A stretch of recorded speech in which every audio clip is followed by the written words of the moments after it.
So we're in the shop here with Josiah, Coybilt, and we've got Dave's 66 GTO. This thing has been around for a while. You've done a lot of work to this car, and yet I'm seeing the body is on a cart, and I believe that is the chassis over there. Yes, it is. So let's break this down.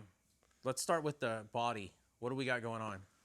So took the body off the frame to mini tub it and do a host of other things. We're going to be cutting the firewall back out and going completely flat with it. We'll get up to that in a minute. Repainting some stuff, doing a different design on the radiator support, and doing a different design on the AC lines and all that coming into the AC compressor and such. So I ended up pulling this off to obviously modify the frame. Did a perimeter cut on this thing. Found some Bondo in the floor pan.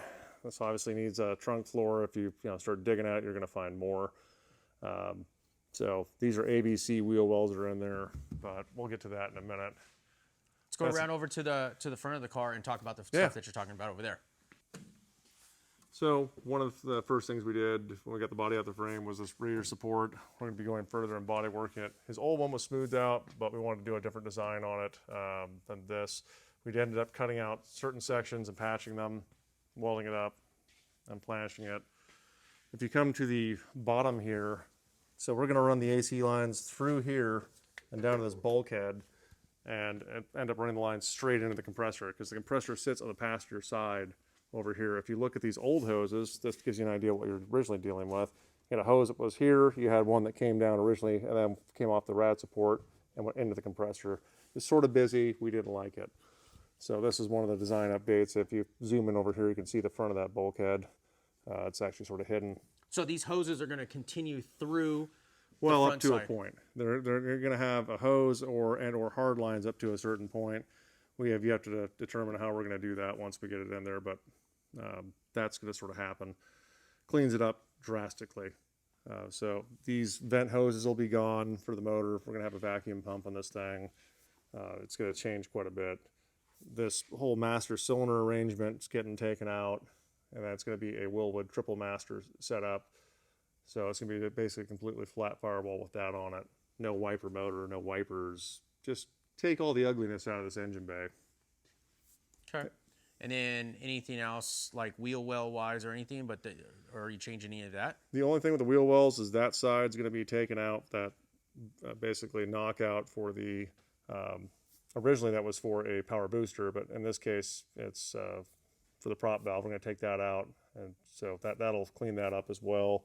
There's a dent in this wheel well. I still don't know how that's in there, but it's there, so we're going to get that out of it and just clean all that stuff up, clean up some of the wiring. But there'll be a lot less going on in this engine bay that you can see. Okay. What about anything on the interior side of the car? Interior side, really the only thing that we're going to be doing is the headliner. So it's going to basically stay the same. The dash may be upgraded. The wood veneer that's on the actual gauge cluster is going to be upgraded to a much nicer looking piece. So we're going to spend some time there. But the Dakota digital gauges and all that will stay. Okay. Now let's go over, I guess, to the bench and we'll talk about this chassis modification that you were performing.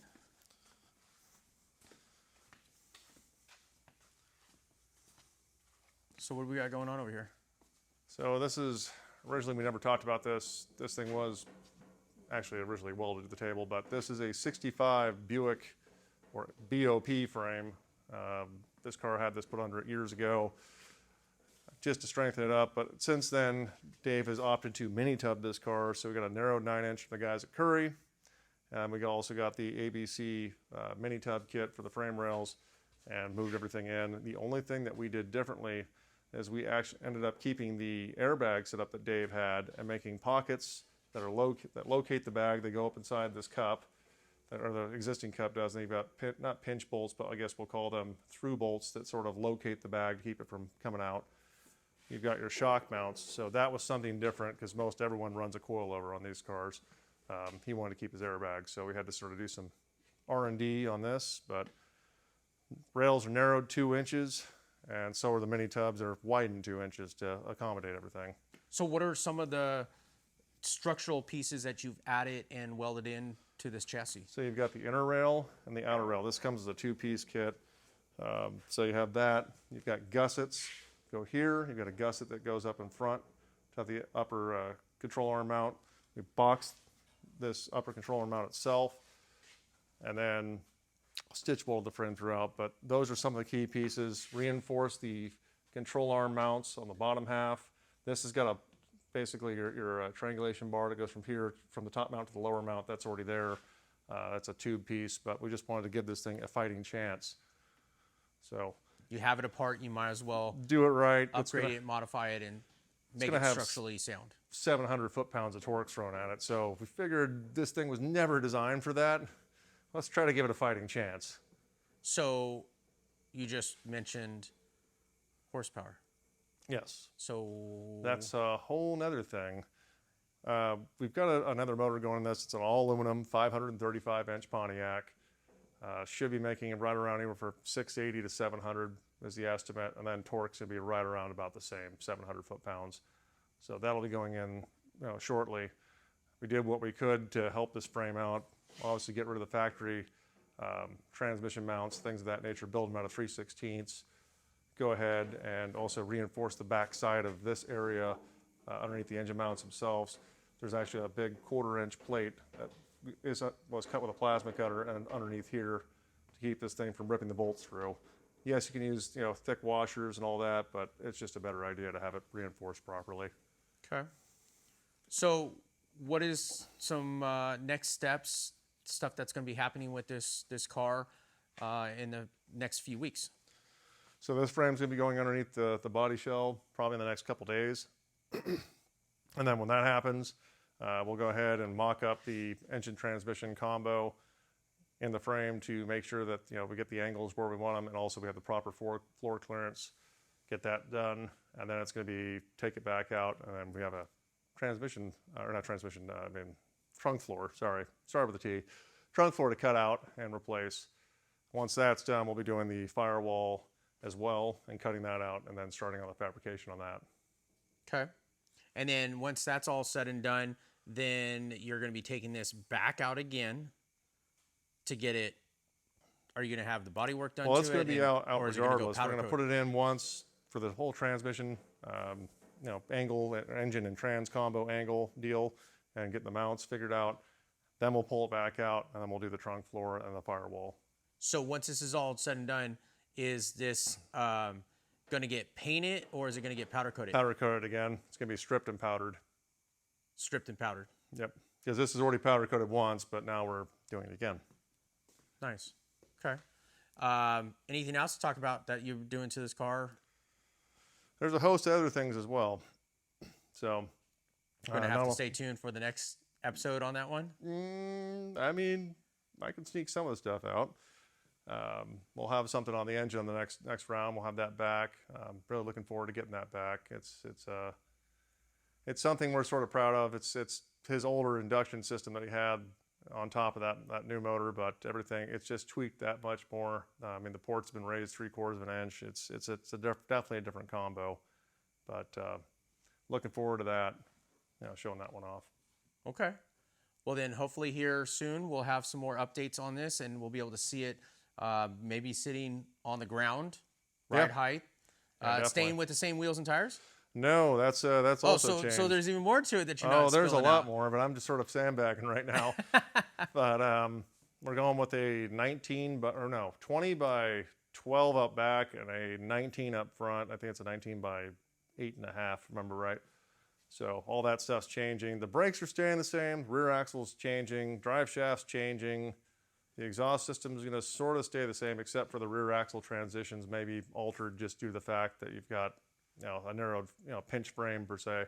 The gas tank's changing to a stainless unit from Rick's Hot Rods. That's a real nice piece. And then the fuel lines are going to 1/2 inch.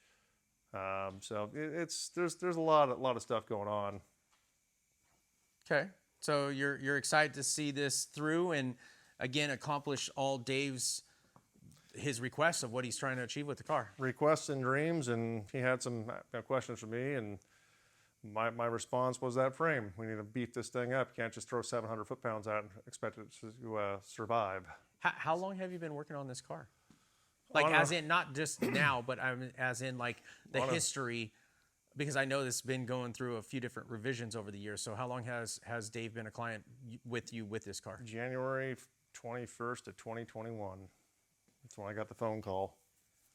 So this car has been part of my life for basically 5 years now, on and off. And part of your life means that you have some dedication to get things done and meet those different tiers of achievements that he's looking to have. Yeah, it's the ever-evolving project, but it's been together and apart a couple different times, just for different variations and ways that he wanted it. So I'm more than obliged to help out with anything like that. I'm definitely excited to see this thing come through. I'm glad he mini-tubbed it, and I'm glad he shoved a 535 in it because it's going to be angry. You know, I mean, just for the viewers, what is the history of this car with him? Is there like a sentimental value, like type background with it, or what's going on? Nothing like that. So Dave bought this. He'd been looking for a GTO for roughly about 20 years, and he just couldn't find the right one. And he finally, found this one, and it's just been sort of a love at first sight type deal for him. He's always wanted a goat, and it just sort of evolved. It's always been one thing after another that he's wanted to add to it. So that's sort of, I wouldn't say anything sentimental, but there has to be some other backstory that I don't know that goes along with these cars. But I think it's just something about 66 GTOs that's his thing. That's his thing. And he finally got a hold of this one, and this one he's seen it all the way through from the different revisions. Yeah. And what have you. What was the car when it first came to you? Was it like... It looked like this, but it was stock appearing with basically bias ply tires on it, and a 389, 3.2s, and a 4-speed. But nothing was really technically numbers matching. It looked like it, but it wasn't. So it was like a factory stock. So you've done most of the modifications to this car. Yeah. There wasn't really much done to it. All of them, because even the frame that was underneath it when we got it actually had a lower control arm mount busted out, and the frame had a buckle in it. And at least we thought we saw a buckle from what I remember, and I just walked away from that. So it was just better just to replace it with another chassis. We replaced it with a good known frame and also convertible to help it out, because these cars are sort of flexible. We'll just put it that way. Sure. So I'm glad we did, because being that he's going to throw a ton of power at it, this is definitely going to help. I hope there's a handful of people that recognize this car from the many shows that he's participated in. I believe this car has also won some awards at some of those shows. It has. It's done well everywhere it's gone, and most people, have been very, very pleased with it. But we just want to take it to that next level. Wow. Okay. Well, that's it for this one. Let's look forward to seeing the next steps of this car and it coming together. And as always, if you guys want to get a hold of Josiah, I'm going to have information down in the description for you guys to get a hold of him. If you guys want to follow him on Instagram and Facebook, we'll leave those links too down below. But as always, I appreciate your time taking us around the shop and your cars that you're building for your clients, you and your team. And yeah, thank you for your time, and thanks for showing these off. Yeah, not a problem. Okay, we'll see you guys on the next video.